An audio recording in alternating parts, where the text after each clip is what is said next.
பீக்கில் ஃபைட்டு போயிட்டு இருந்துச்சு. என் டீம்மேட் லாஸ்ட்னு ஒருத்தர் நடத்திட்டு சக்ஸஸ்ஃபுல்லாக அவனை இங்கிட்டு வந்து ஒரு ஊசிகளை போட்டுருந்தேன். அழுக்கம் போல் செத்தான் நம்ம டீம்மேட்டு.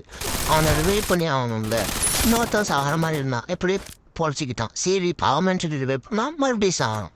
மறுபடியும் வெண்டிங் இன்சிடென்ட்டை வந்து என் ஃப்ரெண்டு ரிவைவ் பண்ணி விட்டான். பார்த்தா மறுபடியும் சாகம். இவனை வச்சுக்கிட்டு 2 டைம் ஒருத்தன் சாகம். சரி நம்மளால் அடிச்சவனை போய் அடிச்சுட்டு அவனுக்கு கொஞ்சம் அமௌண்ட் போட்டுட்டு நம்ம வேலை தந்து எல்லாத்தையும் காமிச்சிச்சு. அதில் வெறியாமல் அழுத்தி பிடிச்சி செத்துட்டாங்க. நம்ம டீம்மேட்டு எங்கே இருக்கான்னு தெரியல. அப்புறம் மறுபடியும் நம்ம டீம்மேட் செத்தான். ரிவைவ் பண்ணிகிட்டே இருந்தோம். அப்புறம் கிளாஸ் வெயிட் என் வீட்டிலேருந்து ஒரு ஊசிகள் போட்டோம். அப்புறம் பார்த்தீங்கன்னா இந்த இடத்துல இந்த வீட்டு மேலே ஏறலாம் நினச்சி போனாங்க கிளைடரில்.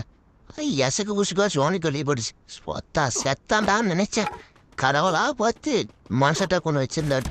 மான்சட்டா எடுத்து மெடிக்கிட்டு ஒன்று போட்டு அப்படியே ஜோனுக்குள்ளே போனாங்க. ஜோனுக்குள்ளே நானும் போகிறேன். 6 அலை தான் இருந்துச்சு. ஒருத்தன் ரொம்ப நேரமாக என்ன சுட்டுட்டு இருந்தான் பாருங்க. இந்த இடத்துல அவன் விட்டு வச்சுனா 120. ஆனாலும் அவன் சாகவே இல்லைங்க.